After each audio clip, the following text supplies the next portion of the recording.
Buenas noches, hermanos. Hoy día vamos a tocar un tema especial. Hemos hecho una pequeña pausa, aunque esta pausa se va a alargar un poco más del estudio de 2 Corintios que hemos estado teniendo. Les vamos a ir anunciando en las siguientes semanas.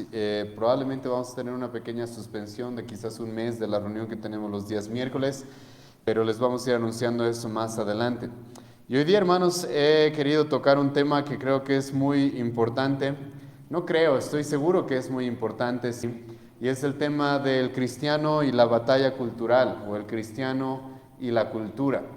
Para esto, hermanos, les voy a pedir que vayamos a nuestras Biblias. No voy a hacer una predicación expositiva específicamente el día de hoy, pero vamos a ver varios pasajes en la Escritura, y uno de ellos va a ser Jeremías, capítulo 29, versículo 1 al versículo 7. Antes de comenzar quisiera dar lectura a este pasaje. Escucha lo que el profeta Jeremías dice. Estas son las palabras de la carta que el profeta Jeremías envió de Jerusalén a los ancianos que habían quedado de los que fueron transportados, y a los sacerdotes y profetas, y a todo el pueblo que Nabucodonosor llevó cautivo de Jerusalén a Babilonia. Después que salió el rey Jeconías, la reina, los del palacio, los príncipes de Judá y de Jerusalén, los artífices y los ingenieros de Jerusalén, por mano de Elasa, hijo de Safán, y de Gemarías, hijo de Hilcías, a quienes envió Sedequías, rey de Judá, a Babilonia. A Nabucodonosor, rey de Babilonia, decía: Así ha dicho Jehová de los ejércitos, Dios de Israel, a todos los de la cautividad que hice transportar de Jerusalén a Babilonia: edificad casas y habitadlas, y plantad huertos, y comed del fruto de ellos. Casaos y engendrad hijos e hijas, dad mujeres a vuestros hijos y dad maridos a vuestras hijas, para que tengan hijos e hijas, y multiplicaos allí y no os disminuyáis. Y procurad la paz de la ciudad a la cual os hice transportar, y rogad por ella a Jehová, porque en su paz tendréis vosotros paz. Bueno, hermanos, hoy día, como les he adelantado, vamos a ver este tema que es bastante controversial, lamentablemente, en nuestra época. Y sinceramente, hermanos, es triste que sea controversial este tema.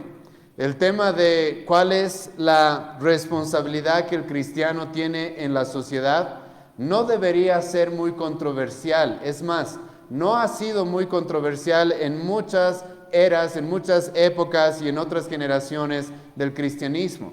Pero lamentablemente vivimos en una época en la cual el cristianismo ha sido tan diluido, el cual el cristianismo está inmerso en tanta ignorancia, que lamentablemente muchos cristianos mismos no saben cuál es su posición dentro de la sociedad, qué es lo que debemos hacer como cristianos. Y lo primero que voy a hacer, hermanos, es definir qué es cultura. Creo que eso es muy importante si vamos a hablar hoy día de la cultura y del cristiano, ¿sí?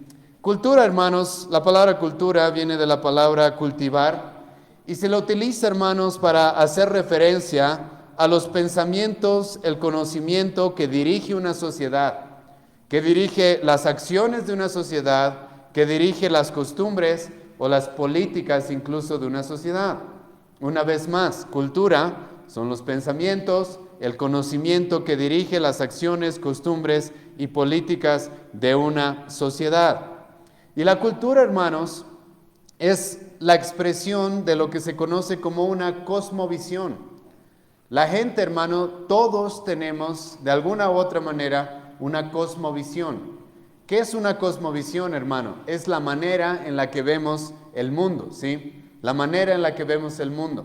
Y todas las personas, hermano, dirigen sus costumbres, sus acciones, sus políticas de acuerdo a la cosmovisión que tienen, y eso es lo que define la cultura a nuestro alrededor.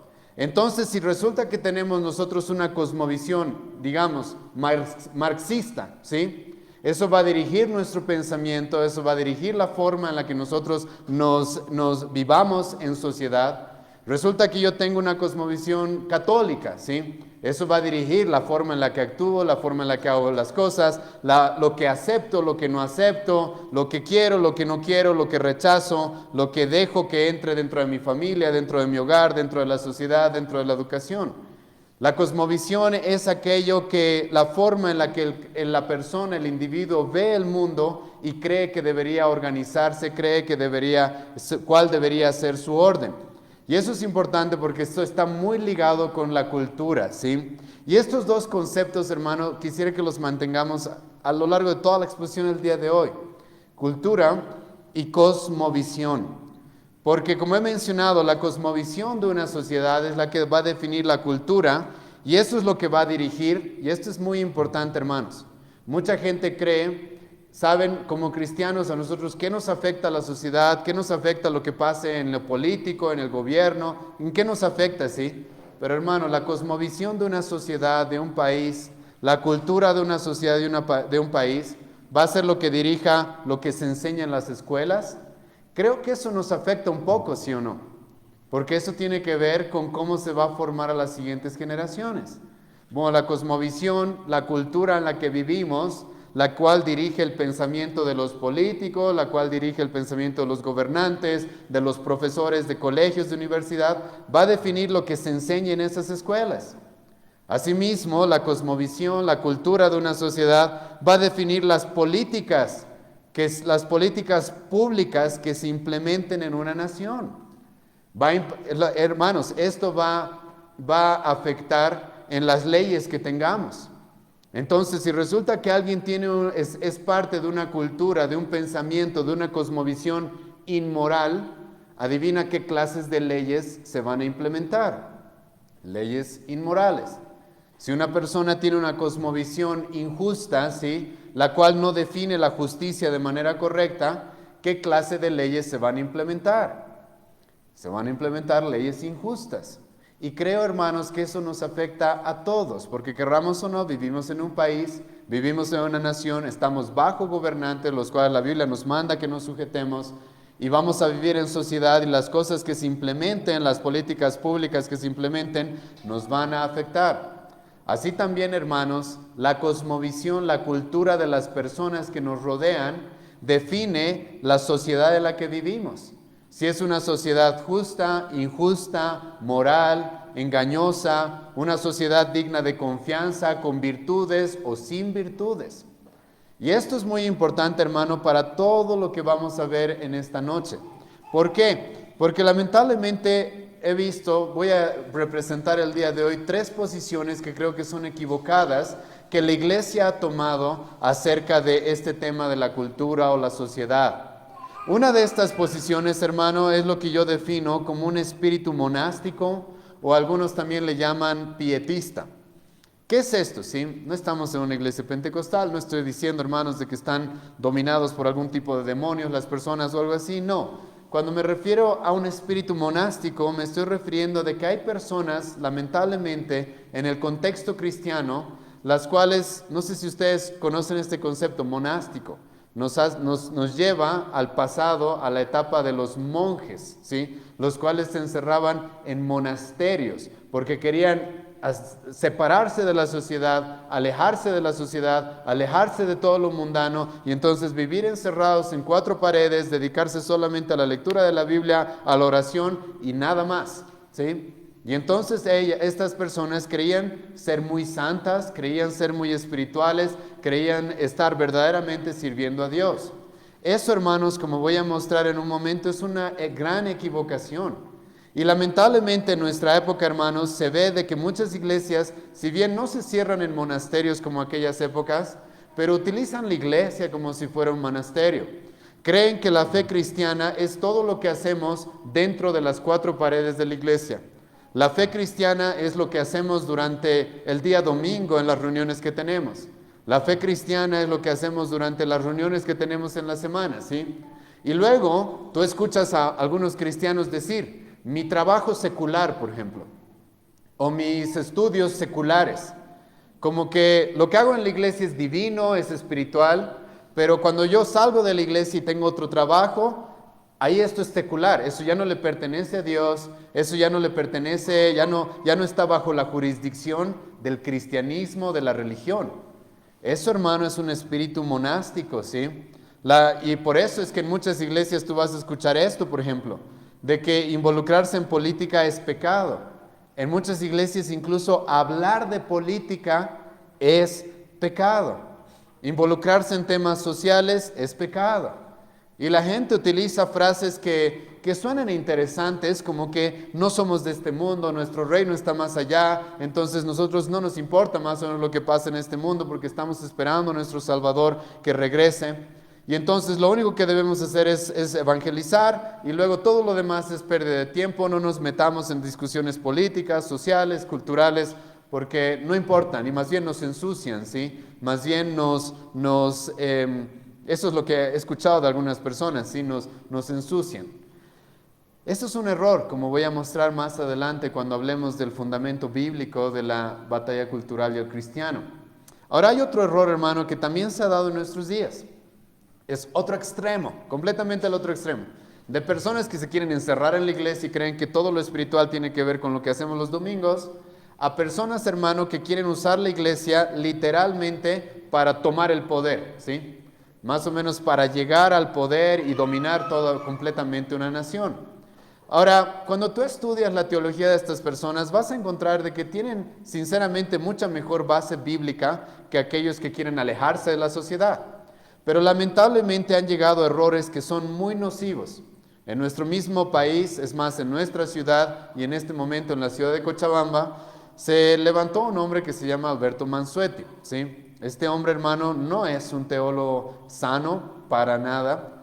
Y él estaba proponiendo de que las iglesias y los cristianos se rebelen contra el gobierno, ¿sí?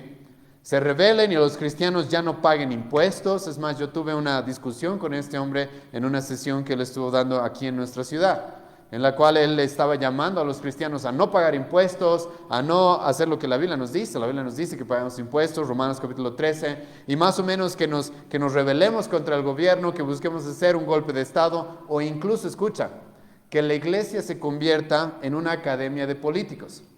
Y literalmente he escuchado pastores, siguiendo esta línea, hermanos, que sus iglesias giran alrededor de que queremos formar políticos para que lleguen al poder. Eso, hermano, también es un error por si acaso, y nosotros no vamos a caer en ese extremo que existe. Nosotros no podemos caer en el extremo monástico de alejarnos de la sociedad, pero tampoco, hermano, vamos a volver la iglesia un partido político. Tampoco podemos hacer eso. Tampoco podemos volver la iglesia un lugar donde constantemente todo se trata acerca de temas culturales, sociales o políticos. Y creo, hermanos, que nuestra iglesia, por lo menos los que están un buen tiempo, saben que nuestra iglesia no es así. Los días domingos es predicación expositiva, verso por verso, el Evangelio de Juan, las epístolas, el Antiguo Testamento, así vivimos. Pero vamos a ver más adelante cómo eso también debe afectar la forma en la que vivimos en sociedad.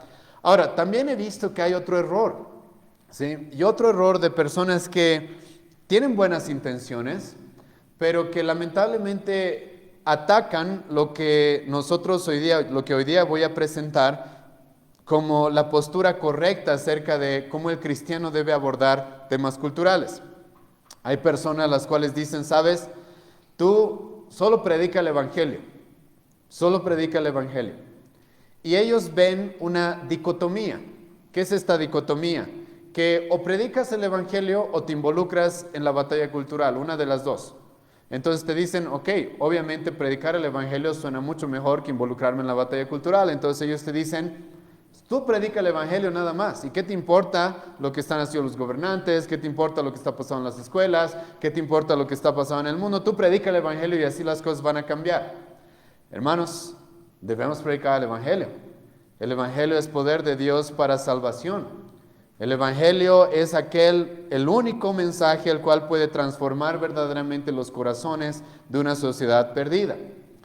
Pero la pregunta que voy a hacer es, ¿no será que la Biblia me llama a hacer las dos cosas?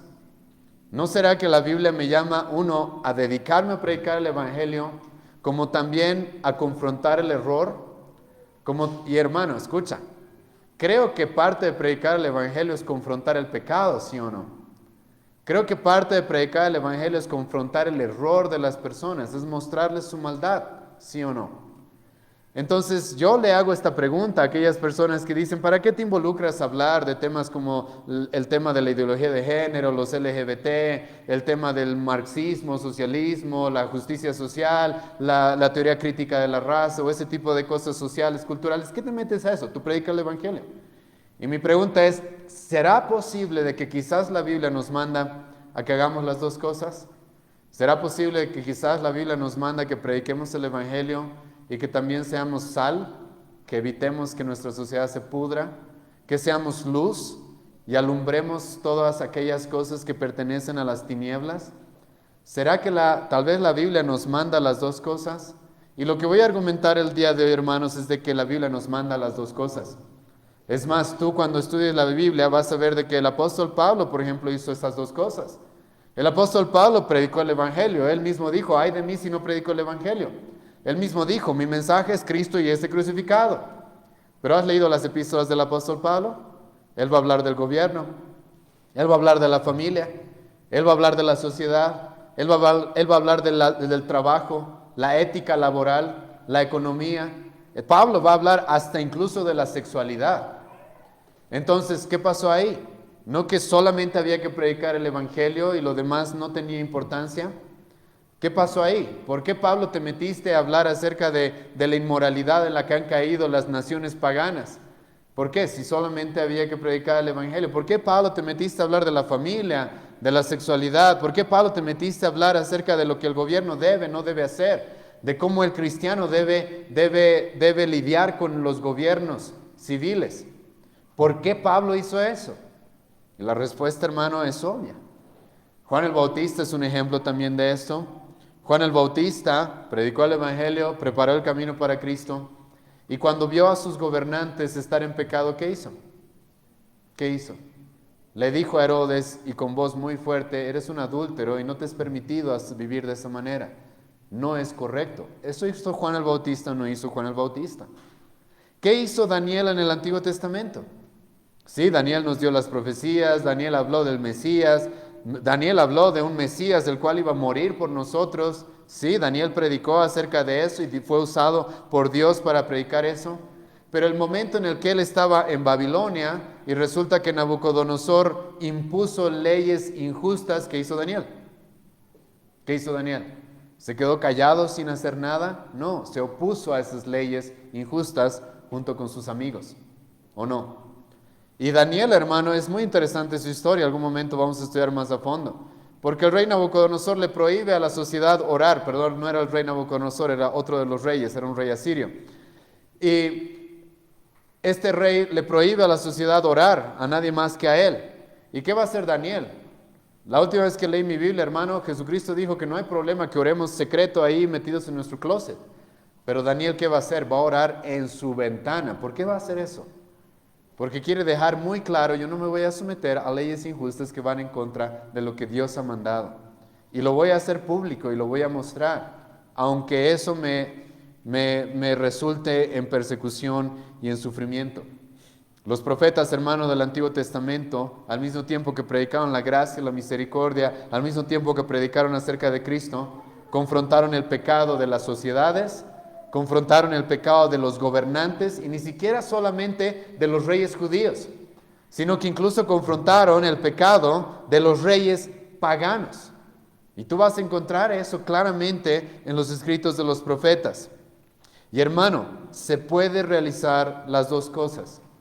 Y no solamente se puede, sino que el cristiano enfrentándose a una cultura, a una sociedad perversa, buscando afectar la forma en la que se está viviendo, no solamente es algo que puede hacer, sino escucha, es algo que debe hacer. Y es aquí, hermano, donde voy a entrar a el fundamento bíblico de esto. Porque lamentablemente yo sé que hay muchas personas que se han opuesto a la posición que yo personalmente tengo respecto a esto, pero hasta este momento, hermano, no han presentado una refutación al fundamento bíblico que tenemos. Vayan conmigo al libro de Génesis, porque esto comienza, hermano, en el libro de Génesis. Escucha lo que Dios le va a mandar a Adán, Génesis capítulo 1, versículo 28. Esto, hermano, es lo que en teología, si tú estudias teología, de manera seria, vas a encontrar de que la mayor parte de teólogos en nuestra época ha definido esto como el mandato cultural. Literalmente se le llama así, el mandato cultural. Escucha Génesis 1, versículo 28. Y los bendijo Dios y les dijo, fructificad y multiplicaos, llenad la tierra. Y ahora escucha esto, sojuzgadla y señoread en los peces del mar, en las aves de los cielos y en todas las bestias que se mueven sobre la tierra. Dios pone al hombre, hermano, en este mundo y Dios le da el mandato de administrar lo que Dios le ha dado de manera correcta. Le da el mandato de tener hijos, de multiplicarse, de tener una familia. Eso tiene que ver con el bienestar de nuestra sociedad, porque nuestros hijos son la Biblia nos los va a presentar como aquellos seres los cuales Dios nos da para prepararlos, para que sean como armas en las manos de Dios, para que sean luz y sal cuando nosotros ya no estemos. Pero aparte Dios también le dice a Adán, tú tienes la responsabilidad de sojuzgar esta tierra, dominar esta tierra, y también tienes la responsabilidad de fructificar, de labrar la tierra, de hacer. Y escucha, Adán estaba en el paraíso, todavía no había pecado acá, pero aún así él tenía la responsabilidad de administrar este mundo, esta tierra que Dios nos ha dado, de manera correcta, de manera que le dé la gloria a Dios. Hermano, este mandato es un mandato que ni siquiera se le da solamente a los cristianos, sino que se le da a la humanidad en general. El ser humano en general tiene el propósito, hermano, de administrar la creación de Dios para su gloria, generando más recursos, administrando de tal manera que podamos vivir en un lugar, como vamos a ver más adelante, lleno de paz, lleno de prosperidad en el buen sentido de la prosperidad. No me estoy yendo por si acaso a la teología de la prosperidad acá, pero tenemos un mandato cultural como humanidad. Y esto es muy importante, hermanos, porque yo sé que muchos de ustedes van a lidiar con esto, ¿sí? O la iglesia o mi carrera. Y hermano, a algunas personas Dios nos llama a dedicarnos 100% a la iglesia. En el Antiguo Testamento había personas que se dedicaban 100% al tabernáculo, al templo, ¿verdad? ¿Quiénes eran ellos? Levitas, sacerdotes. Ahora, ¿los demás no servían a Dios? ¿No servían a Dios? Sí servían a Dios. ¿Por qué? Porque Dios nos ha llamado a servirle también por la forma en la que administramos y nos conducimos en este mundo. Y eso es muy importante, hermano, porque hay hermanos que se han acercado a mí como que o la iglesia o mi carrera, y yo les digo, hermano, tú tienes que tener un equilibrio, porque Dios te manda en este pasaje estas tres cosas: que le sirvas a Él, ¿sí? Está bien; que labres este mundo, que administres las capacidades que Dios te ha dado y generes más recursos en este mundo, como también te ha dado la responsabilidad de tener una familia. Entonces necesitas buscar un equilibrio en el cual tu vida sea equilibrada, en el sentido de que tienes una profesión, una carrera, como Pablo va a decir en el Nuevo Testamento, cada uno tenga su propio negocio. Entonces tenemos una profesión, una carrera, al mismo tiempo somos parte de una iglesia, del pueblo de Dios, trabajamos, servimos ahí. Al mismo tiempo tenemos una familia, la cual nosotros administramos y amamos y proveemos y protegemos. Y la Biblia, hermano, nos manda a tener una vida íntegra. Mucho más hay para decir de este versículo, pero por este momento no nos va a alcanzar el tiempo, voy a dejarlo ahí. Pero el punto, hermano, acá es de que el hombre desde el principio tiene este mandato cultural de hacer algo bueno con la creación que Dios le ha dado. Entonces sí, tenemos la gran comisión, es un mandato también, pero también tenemos este mandato cultural. Ahora, cuando tú avanzas, hermano, en el Antiguo Testamento, tú vas a ver de que entra el pecado, ¿verdad? Génesis capítulo 3, y luego Dios escoge un pueblo, escoge el pueblo de Israel, ¿sí? Y hermano, Dios tenía varios propósitos con el pueblo de Israel. Uno de esos era que ellos evangelicen también en el Antiguo Testamento. Eso era una de sus misiones, que sean luz a las naciones. Pero Dios también utilizó a este pueblo, escucha bien esto, para evitar que la maldad se propague en la tierra. Ahora voy a ser cuidadoso con esto, porque por si acaso no les estoy llamando a que ahora vayamos y matemos a los cananeos o a los jebuseos o a esas naciones paganas como hicieron en el Antiguo Testamento. Pero déjame mostrarte algunos pasajes que creo que son muy importantes. Deuteronomio 7, versículo 1 y 2. Dios escoge un pueblo, hermano, y uno de los usos que va a hacer con ese pueblo es utilizarlo para castigar y evitar que la maldad se propague en la tierra. Escucha lo que va a pasar, Deuteronomio 7, versículo 1 y 2. Cuando Jehová tu Dios te haya introducido en la tierra en la cual entrarás para tomarla, y haya echado de delante de ti a muchas naciones, al Eteo, al Gergeseo, al Amorreo, al Cananeo, al Fereceo, al Heveo, al Jebuseo, 7 naciones mayores y más poderosas que tú, y Jehová tu Dios las haya entregado delante de ti y las haya derrotado, las destruirás del todo. No harás alianza, no harás con ellas alianza, ni tendrás de ellas misericordia. Y tú te preguntas ahí, ¿por qué Dios está actuando así? Escucha lo que va a decir Dios en Levítico capítulo 18, versículos 24 y 25. Y esto es muy importante, hermanos, porque la gente lee el Antiguo Testamento y dice, ay, cómo Dios mandó al pueblo de Israel a matar a estas personas, ¿sí? A destruir literalmente a todos esos pueblos. Escucha lo que dice Levítico 18, versículos 24 y 25. En ninguna de estas cosas, y para esto, hermano, les voy a animar que después ustedes lean todo el capítulo 18 y también el capítulo 18 enteramente. En el capítulo 18 vas a encontrar todo tipo de perversiones, las cuales Dios le prohíbe a su pueblo. Perversiones, hermano, tan terribles que no las voy a mencionar porque hay niños presentes el día de hoy. Y escucha lo que Dios le va a decir al pueblo de Israel. Levítico 18, versículo 24 y 25. En ninguna de estas cosas os amancillaréis, pues en todas estas cosas se han corrompido las naciones que yo he hecho de delante de vosotros. Y la tierra fue contaminada, y yo visité su maldad sobre ella, y la tierra vomitó a sus moradores. Dios, hermanos, ¿sabes por qué le manda al pueblo de Israel a castigar de tal manera a esas naciones?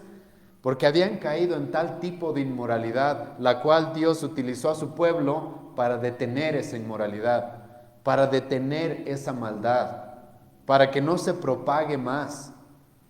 Ahora, como he mencionado, hermanos, no estoy por si acaso haciendo un llamado a las armas a los cristianos o a la iglesia, estoy siendo muy claro respecto a eso.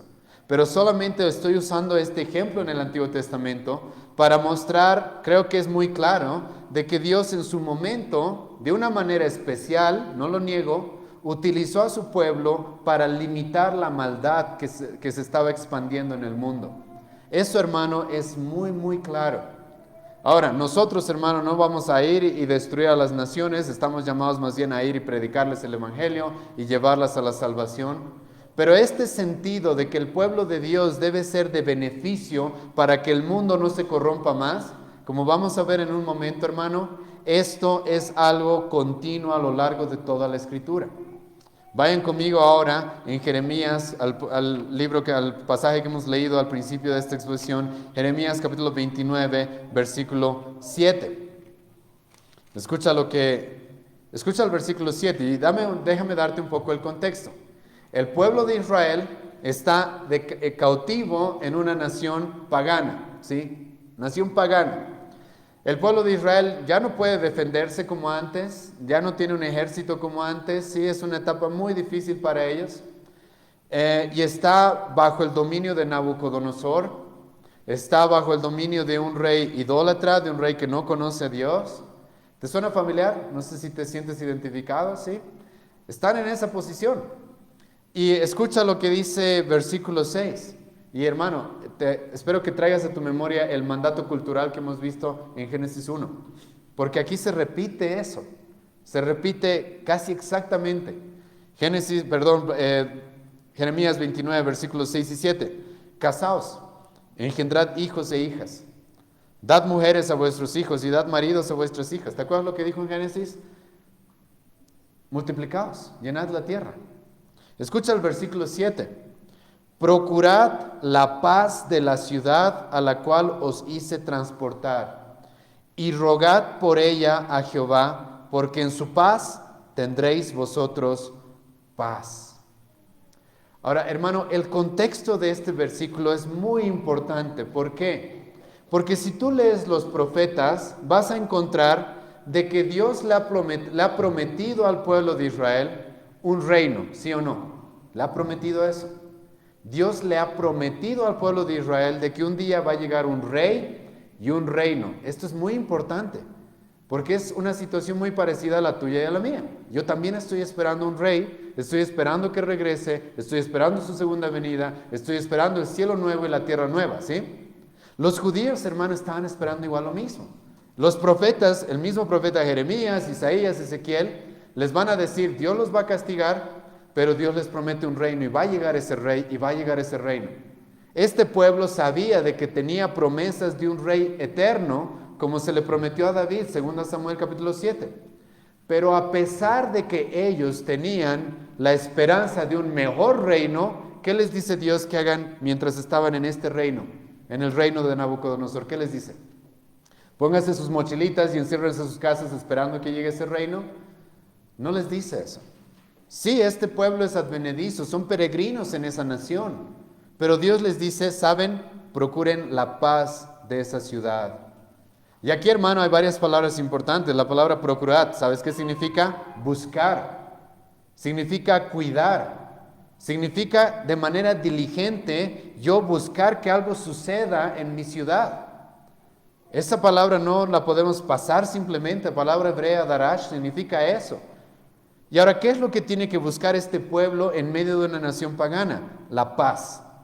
Ahora, esta paz, hermano, no, la palabra shalom, y yo les animo a investigar qué significaba para los judíos la palabra shalom. No era simplemente, hermano, de estar en paz, de poder dormir tranquilo en la noche. La palabra paz, hermano, significaba bienestar, por eso así traducen algunas traducciones este versículo. Significaba incluso prosperidad. Significaba, hermano, de que Dios te prospere en todas las cosas, espiritualmente, terrenalmente, temporalmente, en todas las cosas. Ese era el deseo que tenían los judíos. ¿Y qué dice acá el pueblo? ¿Qué le dice Dios a su pueblo en medio de una cultura y una nación pagana? Busquen la paz. Busquen el bienestar de esa sociedad.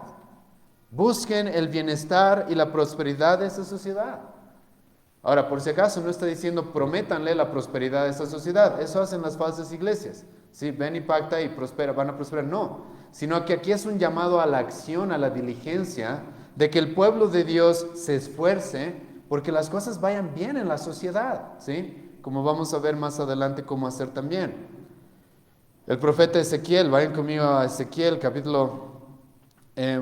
voy a mencionar esto más. Jeremías 29:7 también les dice procurar la paz y también les dice rogar por la ciudad, ¿verdad?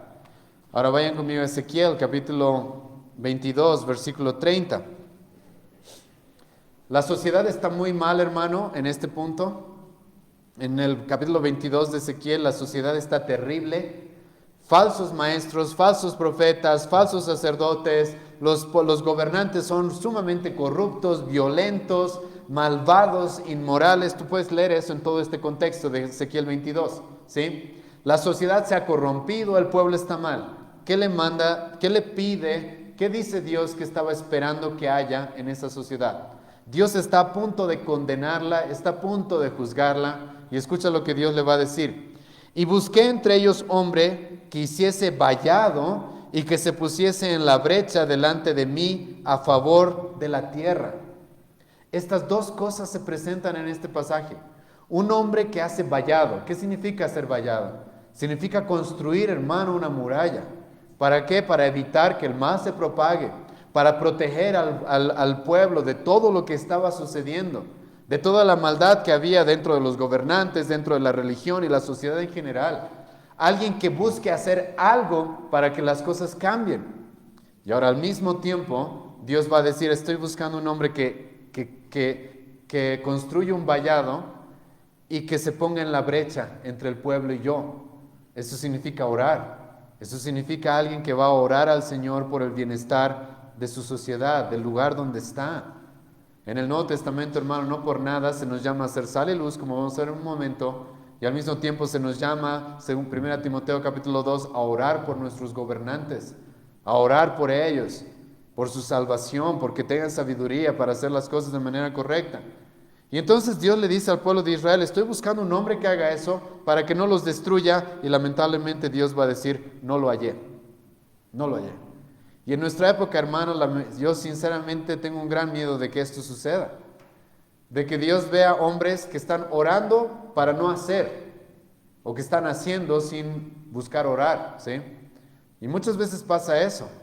Hay hombres que ven su sociedad yendo mal y que dicen, estamos orando, y está muy bien que ores. Pero la Biblia te manda, construye un vallado. Haz algo para que las cosas mejoren. Entonces, hermano, esto es en el Antiguo Testamento, ¿sí? Y ahora, ¿qué es lo que sucede en el Nuevo Testamento? Quizás ha habido un cambio radical en el Nuevo Testamento. Quizás lo que sucedió en el Antiguo Testamento ya no se repite en el Nuevo Testamento. Déjame decirte lo que Jesucristo mismo dijo en su oración sacerdotal. Juan capítulo 17, versículo 15. Escucha lo que dice: no ruego que los quites del mundo, sino que los guardes del mal. Este es un detalle importante, hermano, porque Jesucristo mismo dice, yo no estoy llamando a la iglesia, y él mismo en este pasaje está orando, y le dice a Dios, no te estoy pidiendo que los saques del mundo. Y vamos a responder, ¿por qué? ¿Por qué no podemos salirnos del mundo? ¿Sí? ¿No sería mejor, Jesús, de que como Cristo viene, no sé, nos salves y luego nos haremos una ciudad nosotros solitos, alejados de todos? ¿Sí? ¿No será mejor eso? No, te ruego que no los quites del mundo. Ahora escucha lo que sí va a decir Cristo. Lo que sí te ruego, dice Cristo, es que los guardes del mal. Y esto, hermano, es importante cuando hablamos del cristiano involucrándose en temas sociales, culturales, políticos, etc. No nos llama la Biblia a escaparnos de eso, sino la Biblia sí nos llama, hermano, a guardarnos del pecado, eso sí. A guardarnos del pecado, a guardarnos del mal, eso sí. Somos parte del mundo y hasta que Cristo vuelva o nos llame a su presencia, vamos a seguir estando en este mundo. Debemos guardarnos del mal, pero no se nos llama en ningún lugar del Nuevo Testamento a escapar de este mundo. Es más, como vamos a ver en un momento, se nos llama a ser sal y luz. Vayan conmigo a Mateo capítulo 5, versículo 13 al 16. Y aquí está la respuesta de por qué Cristo dice, no los saques del mundo. ¿Por qué? ¿Por qué no nos sacas del mundo, Dios? ¿Por qué? ¿Por qué no haces eso? Escucha lo que Jesucristo va a decir. Mateo 5, versículo 13 al 16. Y hermano, estos pasajes son tan claros, tan explícitos, que es por eso que les dije al principio que la verdad es realmente triste de que este tema del cristiano y la sociedad y la cultura haya tanta ignorancia y haya tanta controversia respecto a este tema. Porque escucha lo que Jesucristo va a decir. Mateo capítulo 5, versículo 13 al 16. Vosotros sois la sal de la tierra. Por algún motivo no dice la sal de la iglesia, ¿verdad? Ahora también debemos ser sal dentro de la iglesia. ¿Sí? Pablo va a decir, todo lo que hagamos dentro de la iglesia sea con gracia, sazonado con sal. ¿Está bien? Perfecto. Pero dice, ¿sal de dónde? De la tierra. Y es aquí, hermano, donde una vez más debe venir a tu cabeza, ok, claro, porque desde el principio tenemos un mandato cultural que tiene que ver con esta tierra. Desde el principio tenemos ese mandato. Entonces Cristo trae a sus discípulos y les dice, ustedes son la sal de la tierra. ¿Qué es la sal? ¿Qué es la sal? En aquella época, hermano, yo sé, y es un error, esos pastores que han dicho, es aquel que le pone el saborcito a las cosas. No, en aquella época, hermano, sí, la sal le daba cierto gusto a la comida, pero la sal, su principal uso era para evitar que las cosas se pudran. Ese era el propósito de la sal. Evitar que las cosas se pudran, evitar que las cosas vayan de mal en peor, evitar que las cosas se descompongan. Y Jesucristo dice, ustedes son la sal ¿de dónde? De la tierra. Entonces que yo cuando veo cosas injustas, cosas malvadas, yo cuando veo que el pecado empieza a propagarse en mi sociedad, creo que es bastante obvio que tengo la responsabilidad de hacer lo posible para evitar que las cosas sigan de mal en peor. Soy la sal de la tierra. Hermano, el mundo está tan mal porque los cristianos no entienden esto. Voy a hablar de eso en un momento. Sociedades que en su momento se conocían como naciones cristianas, ahora son completamente lo opuesto, porque los cristianos no se han tomado en serio esto. Tenemos la responsabilidad. Hermano, a nadie más se le llama la sal del mundo, la sal de la tierra. No se le llama así a los gobernantes, no se le llama así a los profesores de la universidad, de los colegios, no se les llama así a los políticos. A la iglesia se le llama así. Y aquí tú encuentras, la iglesia tiene, una responsabilidad cultural, una responsabilidad en el mundo en el cual estamos, del cual Cristo dijo que no nos saquen. Él mismo pidió que no nos saquen. ¿Por qué? Porque el mundo necesita, hermano, la sal que hace que se detenga el mal, que las cosas no vayan de mal en peor. Ahora, si eso no es suficiente, Jesucristo va a continuar diciendo ¿qué? Versículo 14, vosotros sois la luz, una vez más. No dice de la iglesia, y en la iglesia debemos ser luz, pero ¿dónde dice la luz de dónde? Del mundo. ¿Qué era la luz, hermano? La luz en la Escritura tú vas a encontrar de que está en contraste con las tinieblas, ¿verdad? Luz, tinieblas. ¿Pero qué representan? La luz, hermano, representa la verdad. La luz representa lo puro. La luz representa lo justo. La luz representa a Dios mismo. Dios es luz, no hay tinieblas en él. 1 Juan 1:5. ¿Qué representan las tinieblas?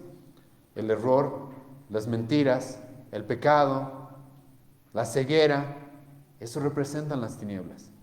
Entonces yo veo error en la sociedad. ¿Cuál es mi llamado? Ser luz. Significa alumbrar ese error, mostrar que está mal. Yo veo mentiras, engaños en mi sociedad. Yo tengo el llamado de ser luz.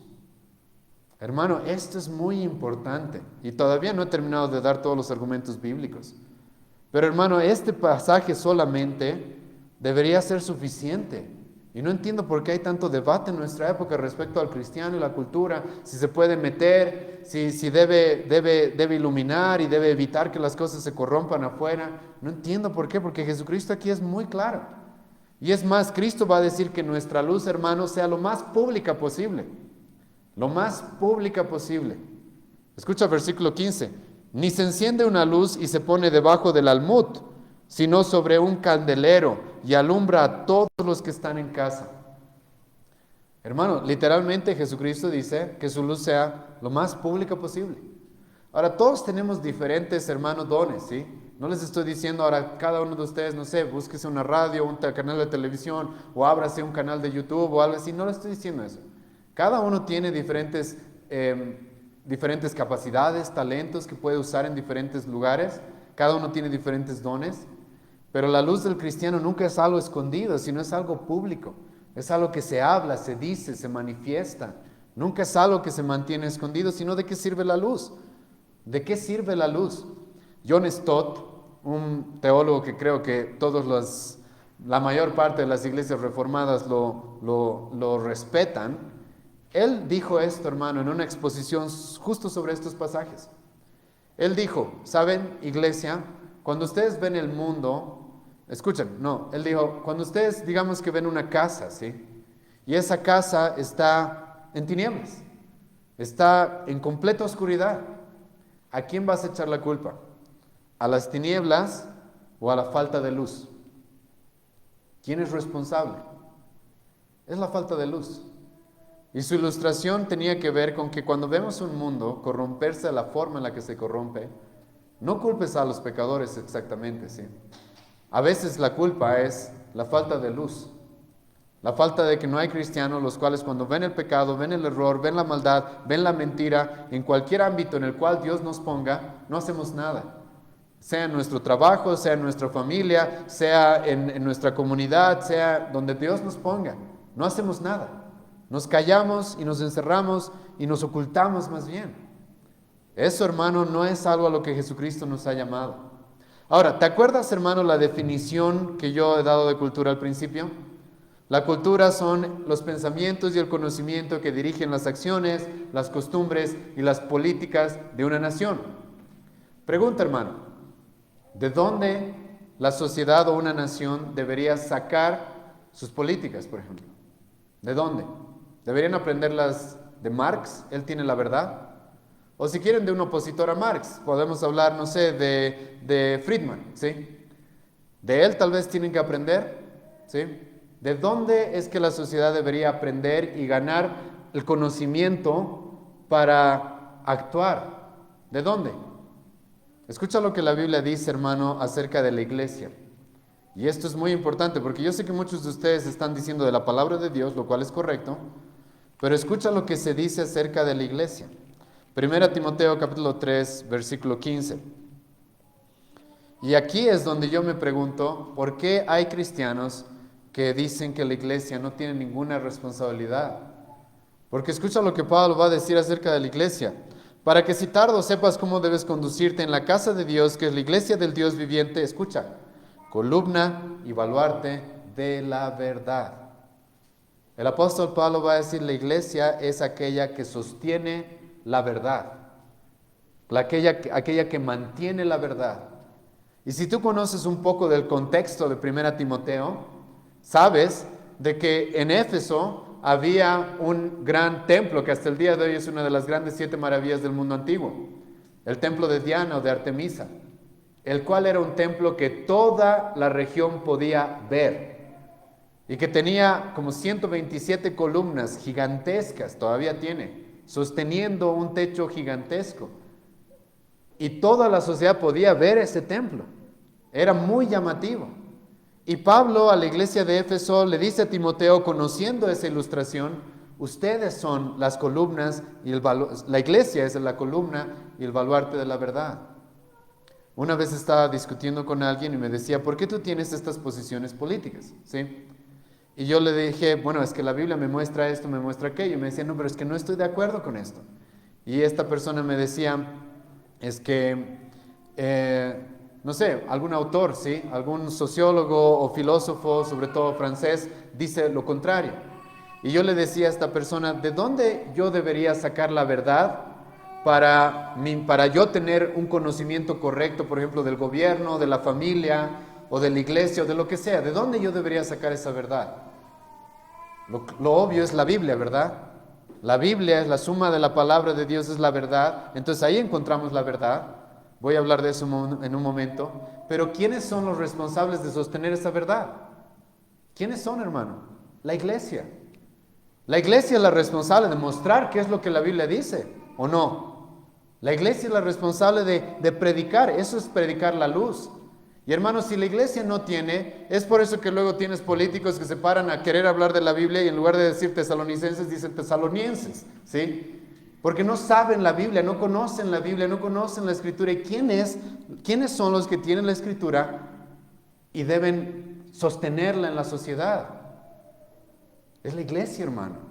Y si la iglesia es columna y baluarte de la verdad, mi pregunta es, ¿por qué la iglesia debería estar excluida del debate público? ¿Por qué debería excluirse a la iglesia, su doctrina, su palabra del debate público? ¿Por qué? Hermanos, si excluyes a la iglesia del debate público, no hay quien sostenga la verdad. Y eso lo dijo literalmente Miguel Núñez. Creo que es un teólogo que igual lo respetan en nuestra época. Yo no soy tan respetable probablemente, pero Miguel Núñez literalmente dijo eso. Cuando la iglesia no sostiene la verdad, la sociedad está perdida porque nadie más la va a sostener. Entonces, ¿cómo es posible que la iglesia se relegue del debate público cuando tenemos el llamado a sostener la verdad? Y es más, tenemos el mandato escucha lo que Pablo va a decir, Efesios capítulo 5, versículo 11. Efesios capítulo 5, versículo 11. Escucha lo que Pablo va a decir. Y no participéis de las obras infructuosas de las tinieblas. Está bien, es lo que Jesucristo dijo, ¿te acuerdas? No los quites del mundo, guárdalos ¿de qué? Del mal. Perfecto. No participéis de las obras infructuosas de las tinieblas. Ahora, ¿qué tenemos que hacer? Sino más bien Pablo dice, reprendedlas. Si tú estudias ese versículo, hermano, en el idioma original vas a encontrar que la palabra que Pablo utiliza significa desenmascaradlas. Pablo dice, tú como cristiano, guárdate del mal, no peques, no te dejes llevar por el pecado del mundo, sino más bien desenmascáralo. Eso dice el apóstol Pablo, y eso está basado en lo que hemos visto hasta este momento, ser luz, alumbrar. Hermano, este es un mandato, no es ni siquiera una opción, es un mandato. Ahora, no todos van a tener las mismas posibilidades, no todos se dedican a estudiar ciencias políticas o son pastores. Muchos, hermano, esto tú puedes aplicarlo en la familia, puedes aplicarlo en tu vecindario, puedes aplicarlo en tu trabajo, puedes aplicarlo donde Dios te ponga. No participes de las obras infructuosas de las tinieblas, sino más bien reprendedlas, desenmascaradlas, sacarlas a la luz.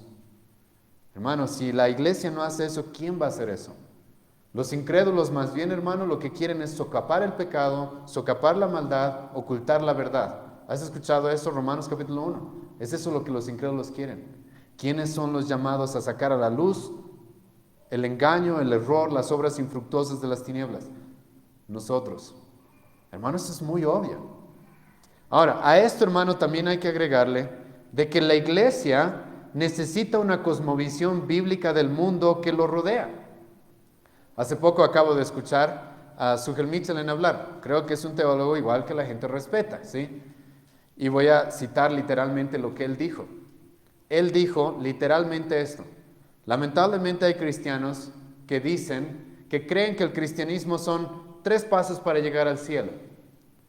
No es eso el cristianismo, hermano.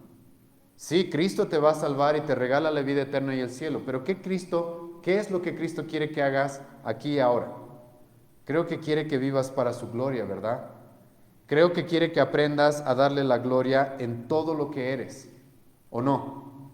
Y hermano, como cristiano y como ciudadano de una sociedad, de una nación, necesitas tú saber cómo glorificar a Cristo en todo aspecto.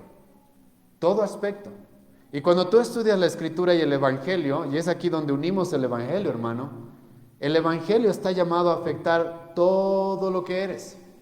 Todo lo que eres, hermano. Y por eso Pablo te llama a renovar tu mente. Si has conocido a Cristo, renueva tu mente. Y ahora, renovar nuestra mente, ¿en qué, hermano? ¿En qué? ¿Solamente en lo que hacemos en la iglesia? ¿Solamente en que he aprendido que tengo que leer la Biblia y orar todos los días? Pregunta, ¿para qué oras y para qué lees la Biblia todos los días? Si no es para crecer en el conocimiento de lo que tu Señor quiere de ti. Y hermano, tú como cristiano vas a votar en algún momento, ¿o no? Pregunta, ¿ese voto debería darle la gloria a Dios también?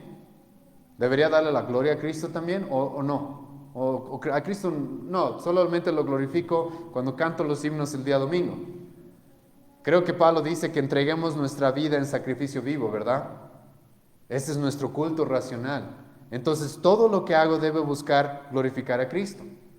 Entonces, hermano, la batalla cultural, como he mencionado, es necesaria fuera de la iglesia, pero incluso es necesaria dentro de la iglesia. Porque la realidad es de que los cristianos, cuando se convierten, no inmediatamente ya saben todo lo que tienen que hacer. Y como ciudadanos, la Biblia nos da mandamientos en todas las áreas.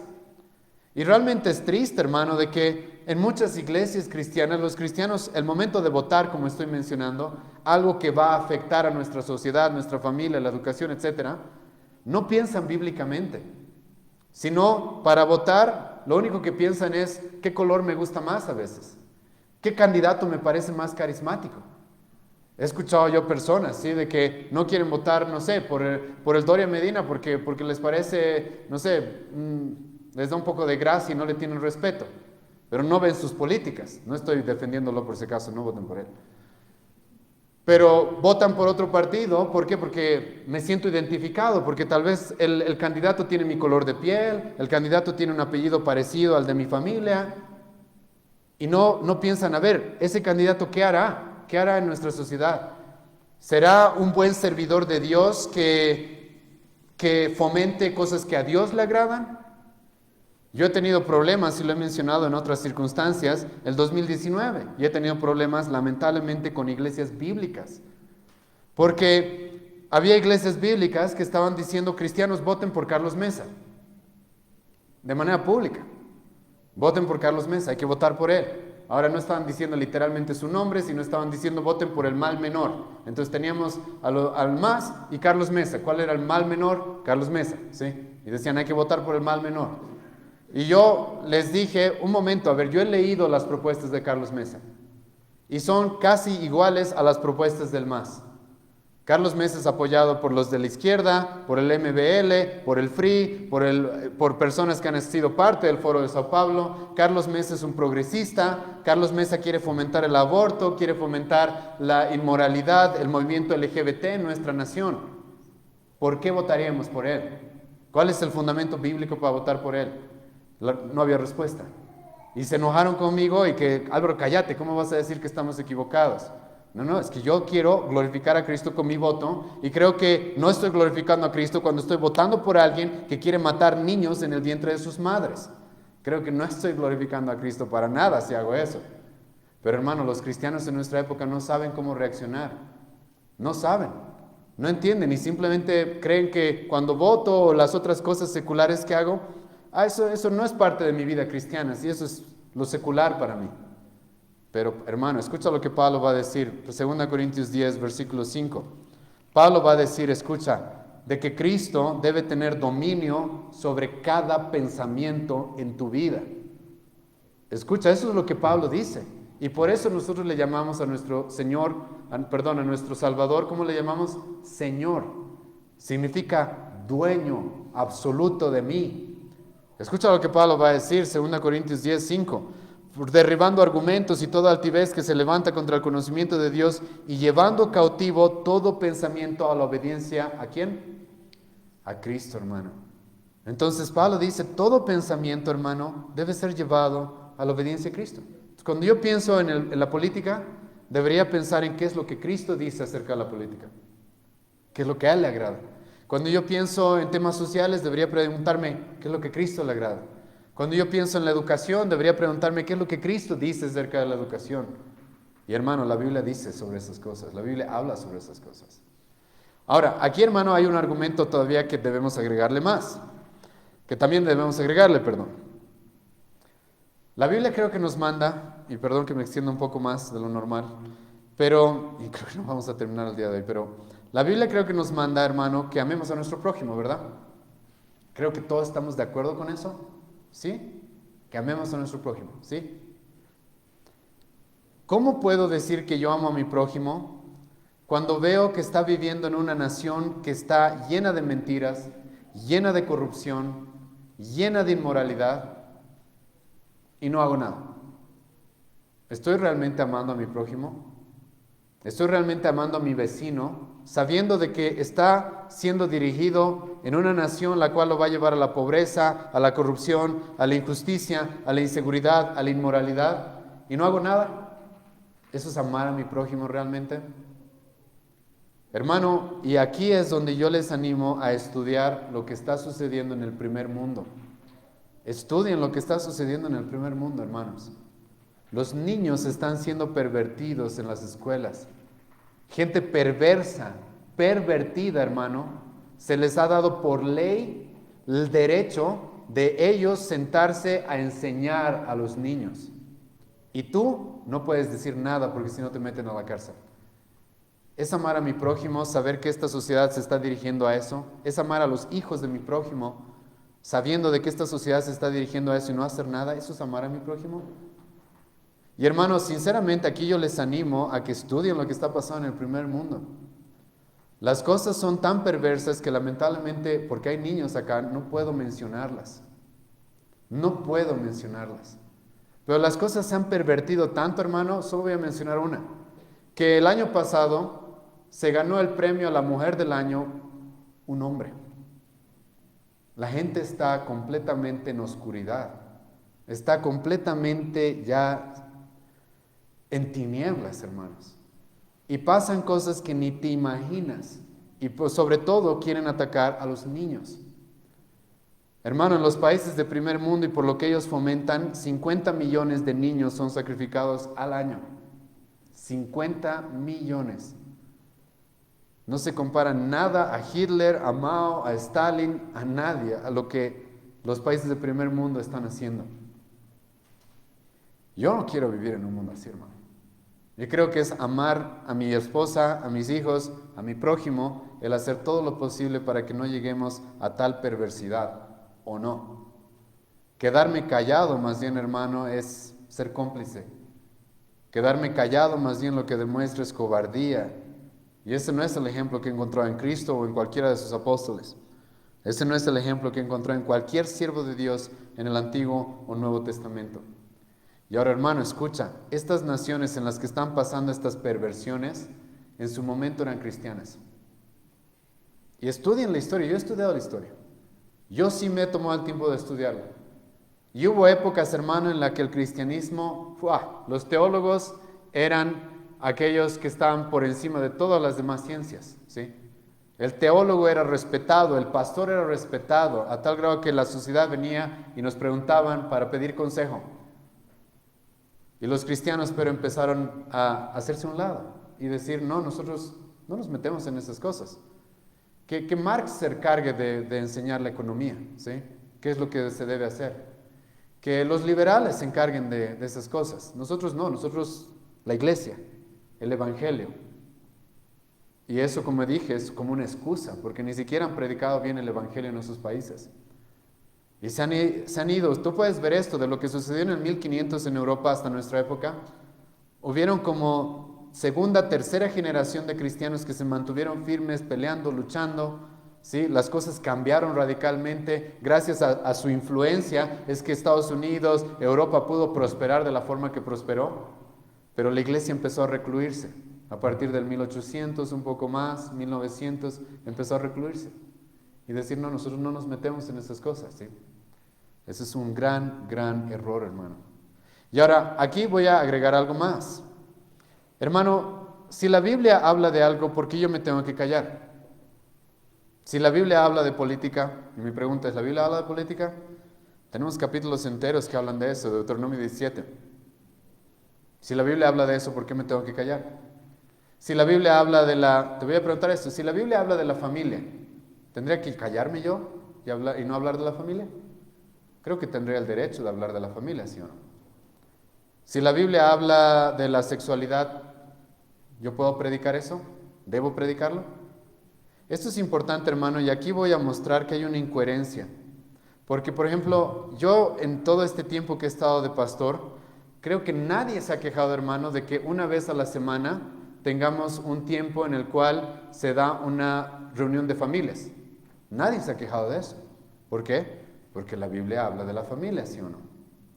Y resulta que se me ocurrió hacer un video al mes para tocar temas políticos y culturales. Y hermano, es el escándalo, como si se estuviera acabando el mundo y el pastor Álvaro se ha vuelto un hereje. Y mi pregunta es, ¿acaso la Biblia no habla también de política? ¿Y por qué me dejan hablar de la familia que la Biblia habla y no del otro? ¿Por qué sí? ¿Por qué uno es correcto y el otro no? ¿Por qué? Y la respuesta, hermano, es el silencio completamente. Porque resulta, ¿por qué? ¿Por qué? ¿Por qué me permiten hablar de la sexualidad, como Pablo la menciona en 1 Corintios 7? ¿Puedo hablar de eso? Sí puedo, nadie va a decir que no. Pero cuando empiezo a hablar del gobierno, como Pablo lo presenta en Romanos 13, ahí hay problemas. ¿Y por qué te metes a hacer eso? ¿Y qué quieres ser ahora? ¿Político? ¿Presidente? No quiero hacer nada. Simplemente quiero predicar lo que la Biblia predica. Nada más. Y creo que la Biblia habla de todos esos temas. Y aquí es, hermano, donde lamentablemente hay en nuestra época un reduccionismo acerca de la Escritura. Porque el mensaje de la Escritura principal y central, hermano, es Cristo y su Evangelio. Pero también el mensaje de la Escritura es que lo que ese Salvador que ha venido y ha muerto por nosotros quiere de su pueblo y quiere de este mundo. ¿Has leído los Salmos? Donde Dios va a decir, las naciones arrodíllense ante mí. Dios va a pedir eso. ¿Has leído el Salmo 2? Dios le dice, no a los cristianos, le dice a las naciones, arrodíllense ante mi Hijo. Eso, hermano, está en la Escritura. Ahora, antes de terminar, y no va a alcanzar el tiempo para las preguntas, perdón, pero quiero mostrarles, hermano, algo muy importante, ¿sí? Y es de que lo que estoy yo presentando el día de hoy acá, por si acaso no es nuevo. No es algo que yo me inventé o me soñé de un momento a otro, hermano. Es algo en lo que han estado involucrados pastores y teólogos a lo largo de toda la historia del cristianismo. Déjame darte solamente algunos nombres. Primeros siglos, Juan Crisóstomo. Tuvo serios problemas con el emperador Arcadio y sobre todo con su esposa Eudoxia. ¿Por qué? Porque él confrontó su maldad. Confrontó su error, confrontó su pecado. Eso le costó ser exiliado incluso. Ser exiliado e incluso le llegó a costar casi la muerte. Agustín de Hipona. Creo, hermano, que todos respetan, sobre todo en el contexto reformado, respetan a Agustín de Hipona. Y Agustín de Hipona no dudó, escucha, en enfrentarse al emperador Juliano el Apóstata. Y se le llamaba así, emperador Juliano el Apóstata. Y creo que nadie le va a decir, Agustín, ¿por qué no has honrado al rey? ¿Sí? No le estás faltando el respeto al decirle apóstata. Pues era un apóstata, ¿qué vamos a hacer? Y Agustín se enfrentó a él por meterse en la religión, por revivir el paganismo, por intentar acabar el cristianismo, se opuso a él. Hermano, los reformadores estaban exentos de la política, la cultura, la sociedad. Hermano, a Lutero lo protegió ¿quién? Un político lo protegió, para que hoy día tú puedas tener la traducción de la Biblia en tu idioma, ¿o no? El rey Federico, el príncipe Federico el Sabio, lo protegió a Lutero para que él pueda cumplir su ministerio. Y dime que Lutero no tenía influencia sobre eso. Lutero va a hablar de manera muy dura contra los príncipes de aquella época que estaban sometidos al catolicismo romano. Hermano, Zwinglio, ¿sabes quién es Zwinglio? El reformador de Suiza antes que Calvino. Zwinglio va a morir en una guerra, hermano. ¿Sabías eso? Murió en una guerra. Y van a decirme de que los reformadores, los reformados, no se metían en esas cosas, en temas culturales, sociales. Zwinglio murió en una guerra. Calvino, uno de los teólogos más respetados, ¿sí? Incluso hasta nos llama calvinistas. ¿Qué hizo Calvino? Calvino criticó al gobierno de su época por la corrupción, por la falta de ética que tenían, por meterse en asuntos religiosos. Hermano, yo me levanté hace algunos años a decirle al gobierno, no les vamos a hacer caso, ustedes no nos van a decir quién entra y quién sale de la iglesia, no nos van a decir eso. Y yo vi a una iglesia que dijeron, ay, como el pastor Álvaro no se está sometiendo a ellos. Calvino hizo lo mismo, ¿sí? Calvino va a escribir en sus instituciones capítulos enteros que tienen que ver sobre el gobierno y sobre el cristiano y el gobierno. Lean el libro 4, capítulo 20 de sus instituciones. Habla del gobierno, y qué es lo que la Biblia dice acerca de eso. Calvino criticó a los políticos por la persecución de los reformadores y otros grupos religiosos. Así también acusó a los políticos de su falta de compromiso con la religión. En su opinión, muchos líderes civiles no estaban dispuestos a hacer los cambios necesarios en su época. Hermano, a Calvino, por si acaso, se lo considera como el precursor del capitalismo. ¿Sabías eso? Eso es importante, hermano. Porque cuando tú empieces a adentrarte en lo que la Biblia dice acerca del gobierno, la sociedad, te van a culpar de derechista, te van a culpar de ese tipo de cosas. Diles, no, soy cristiano. Y no es mi culpa que los de derechas hayan copiado lo que la Biblia dice, ¿sí? No es mi culpa. Ellos han hecho eso. Históricamente, el movimiento conservador de derecha sacó todo lo que ellos creen de los reformadores, de la Escritura, del judaísmo y del cristianismo. Hermano, a Lutero se lo considera uno de los precursores del liberalismo económico. ¿Sabías eso? Escucha a César Vidal y cómo él expone acerca de Lutero y la libertad. Benjamin Kitch es uno de los teólogos más importantes que tienen los bautistas reformados. Se opuso, hermano, a leyes injustas en su momento dadas por su gobierno. Se opuso a dar juramento a los gobiernos que en aquella época estaban pidiendo de que el pueblo y los ciudadanos juren ante los reyes. Esto, hermano, le valió a Benjamin Kitch ser perseguido por las autoridades civiles e incluso religiosas. En sus sermones, Benjamin Kitch, hermano, denunció la corrupción, la opresión del gobierno. Incluso de manera pública pidió que se hagan reformas sociales basadas en la justicia y en la equidad. Este, hermano, es uno de los grandes teólogos que tiene la tradición bautista reformada. John Owen, igual. Durante su vida, hermano, tuvo varios conflictos, enfrentamientos con líderes políticos de su época. Estos son algunos ejemplos, hermano. John Owen defendió el gobierno republicano. No sé si sabías, pero son los puritanos, hermano, en su gran mayoría, protestantes puritanos, los cuales ayudaron a fundar la nación de Estados Unidos. ¿Y por qué? Porque ellos habían entendido lo que Dios quería de una nación y ellos llegaron a una conclusión de un gobierno republicano. Es por eso que John Owen se opuso a la monarquía, se opuso a los reyes. Durante el gobierno republicano de Oliver Cromwell, Owen ocupó varios cargos políticos incluso. Y creo, hermano, que entre los reformados nadie nadie desecha a John Owen. Es más, vendemos sus libros, regalamos sus libros.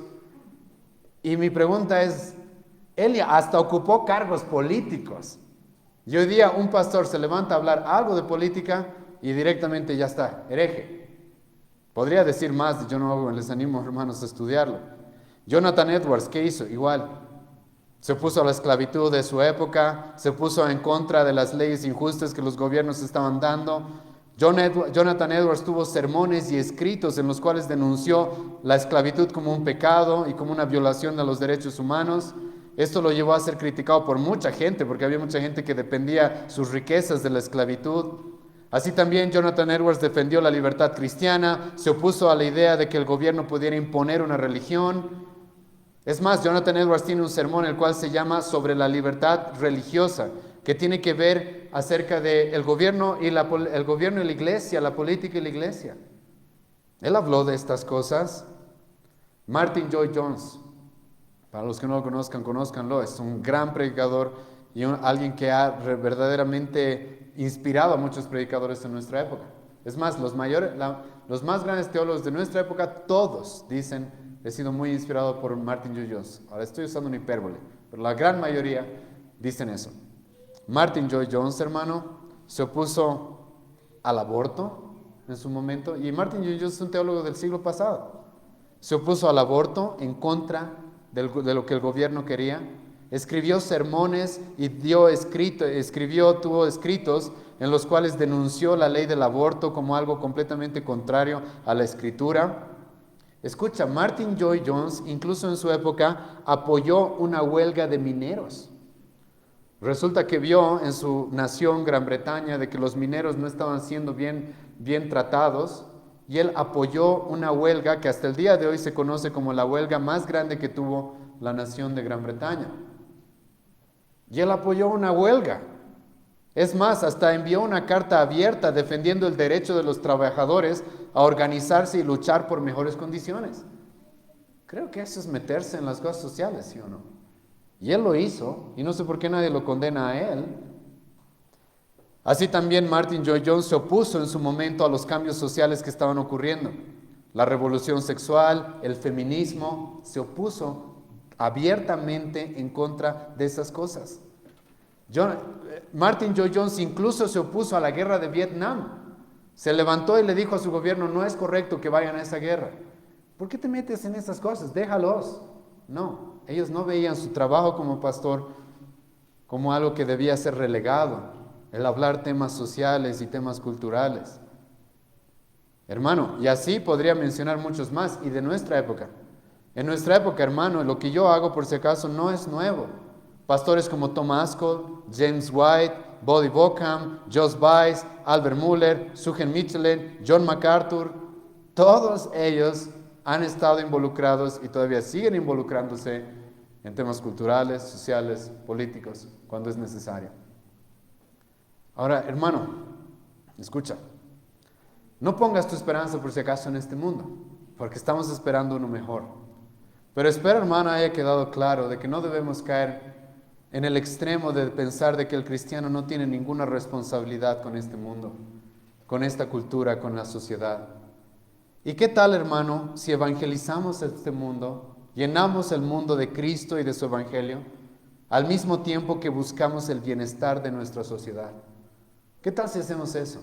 Es simplemente, hermano, eso lo que la Biblia nos manda. No caigamos en extremos, y este es el equilibrio. Este es el equilibrio que otros hombres mucho más grandes que nosotros han encontrado en la Escritura y han practicado. Llenemos el mundo, hermano, de Cristo. Al mismo tiempo que busquemos el bienestar de nuestra sociedad, siendo sal, siendo luz, haciendo cosas para que las cosas no vayan de mal en peor. Vamos a orar, ¿sí? Señor, te agradezco esta noche que nos has dado, que ha sido un poco extensa, porque en tu misericordia, Dios mío, tú nos regalas estos tiempos para poder estudiar tu palabra. Y te pido, Señor, de que puedas traer luz, Señor, a tu iglesia, sobre todo en este país, Dios mío.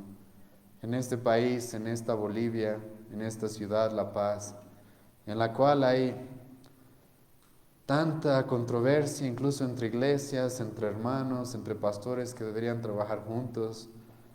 pero que por falta de conocimiento o por falta de humildad, Señor, necesitamos ponernos de acuerdo para ver cómo la iglesia debe avanzar y qué es lo que la iglesia debe hacer en este mundo. No buscando nuestra gloria, nuestra popularidad, sino tu gloria. Y buscando que tu palabra, Señor, rija nuestras vidas, nuestra nación. Te ruego, Dios, misericordia, y te agradezco por este tiempo que nos das. Te ruego, Señor, de que tú ayudes a los hermanos que ven la transmisión, que están aquí presentes, a discernir todo y evaluar todo a través de tu palabra. Y danos convicciones, Señor, de cómo debemos nosotros ejercer nuestro rol en esta sociedad, así siendo luz y sal. En el nombre de Jesús oramos. Amén.